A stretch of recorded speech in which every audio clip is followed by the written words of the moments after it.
Un nouveau parfum révolutionnaire traverse la société française. Il était temps.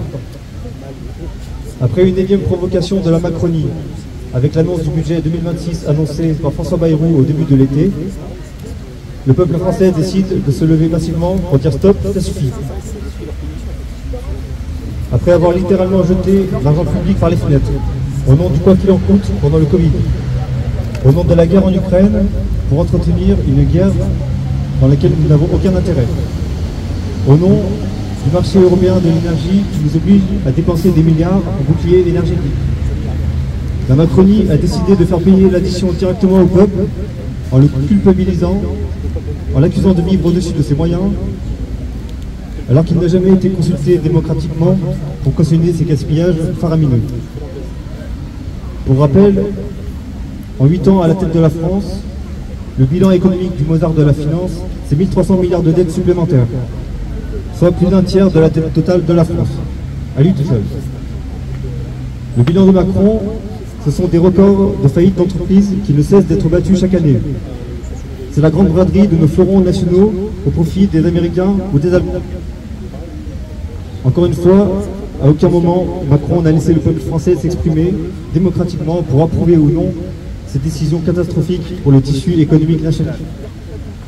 Alors non, monsieur Bayrou, non, monsieur Macron, ce n'est pas au peuple français de rendre des comptes sur la faillite économique de la France. C'est à vous. Devant un bilan aussi catastrophique, la seule chose qui s'impose pour commencer, c'est votre départ. Macron, démission! Macron, démission! Macron, démission! Macron, démission! Macron, démission! Alors nous, les patriotes, vous le savez, nous sommes souvent dans la rue, comme aujourd'hui, à Lyon et partout en France, pour défendre nos convictions. Et nous allons l'être encore davantage cette année. Et pour alimenter intelligemment ce vent de révolte qui souffle à nouveau sur notre pays, nous avons des revendications très claires à porter dans l'opinion publique. Première revendication, censure et départ immédiat de François Bayrou et de son gouvernement de Pantin. François Bayrou, à lui tout seul, symbolise parfaitement le terrible et interminable déclin de la France depuis 50 ans. Cet homme gavé, dans tous les sens du terme, toute sa vie par l'argent des Français, qui n'a jamais consacré une seule seconde de sa carrière politique aux intérêts de la nation, et qui se permet encore récemment de nous provoquer avec la rénovation du bureau de la mairie de Pau pour 40 000 €, pour lui redonner, je cite, sa splendeur. Quelle indignité! Cet homme n'a pas le droit de donner des leçons de rigueur budgétaire aux Français. Il n'est pas légitime. Il doit partir et prendre sa retraite dès lundi. Oui. Deuxième revendication concrète, le départ de Macron par une démission ou une destitution. Sauf grande surprise, le vote de confiance qui aura lieu lundi à l'Assemblée nationale devrait se solder par le départ du gouvernement. Il faut donc dès à présent mettre la pression sur Macron pour l'empêcher d'imposer son tempo et l'obliger à partir. Macron, dont la seule boussole politique est de dissoudre la France dans l'Union européenne, doit être mis hors d'état de nuire de toute urgence par une destitution. Macron, Macron, destitution. Macron, Macron, Destitution. Macron, Macron, destitution. Macron, Macron, destitution. Vous en avez sûrement entendu parler, Mathieu aussi en a parlé. Il y a une pétition qui cartonne ces derniers jours sur le site de l'Assemblée nationale pour demander la destitution du président de la République. Donc allez la signer si ce n'est pas encore fait, ça ne coûte rien et ça permet de faire monter le sujet dans l'actualité politique. Et le 23 septembre, une nouvelle procédure de destitution doit être lancée par les parlementaires. Je rappelle qu'il y a un an, c'est la présidente du groupe RN à l'Assemblée nationale, Marine Le Pen, qui a protégé Macron d'un débat public à l'Assemblée nationale sur sa destitution. Cette fois-ci, le RN n'a plus le choix. Ils ne pourront pas duper les Français une fois de plus. Et c'est aussi à nous, résistants, de mettre la pression sur les députés d'opposition qui seraient tentés de négocier avec la Macronie et de trahir les Français une nouvelle fois. Troisième revendication concrète, l'arrêt immédiat de la guerre contre la Russie. Vous l'avez peut-être vu, l'Union européenne a récemment annoncé un 19e paquet de sanctions contre la Russie. Mais promis, cette fois-ci, c'est le bon. On va mettre l'économie russe à genoux. Ces sanctions sont parfaitement ridicules et doivent cesser immédiatement. Elles ne font que pénaliser les entreprises européennes, alors que le reste du monde, les États-Unis en tête, ont déjà repris les échanges commerciaux avec la Russie.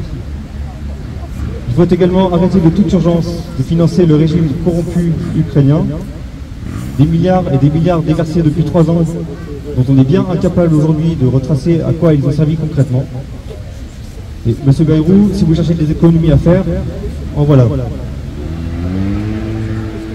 Et enfin, quatrième et dernière revendication portée par les patriotes en cette rentrée révolutionnaire, c'est bien sûr le Brexit. Car oui, on aura beau changer de gouvernement, de Premier ministre, de président de la République autant qu'on veut, le sursaut de la France ne pourra avoir lieu qu'en retrouvant sa pleine et entière souveraineté.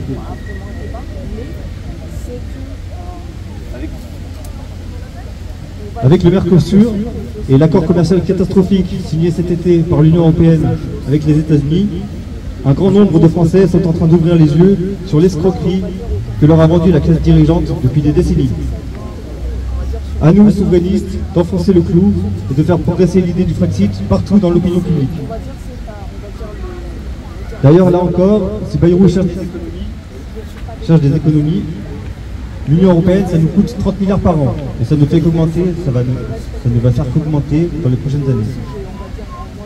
Et les 2 jours fériés qui veulent le supprimer pour 2026 ne permettront même pas de compenser la hausse de nos contributions à l'Union européenne entre 2025 et 2026. Vous l'aurez compris, tant qu'on ne posera pas sur la table le sujet de la souveraineté, on ne réglera aucun problème sérieusement et on continuera de s'attaquer aux Français de plus en plus jusqu'à leur épargne. Car oui, c'est l'étape suivante qui nous attend si on reste dans l'Union européenne, c'est le prélèvement de l'épargne grâce à l'euro numérique qui arrive.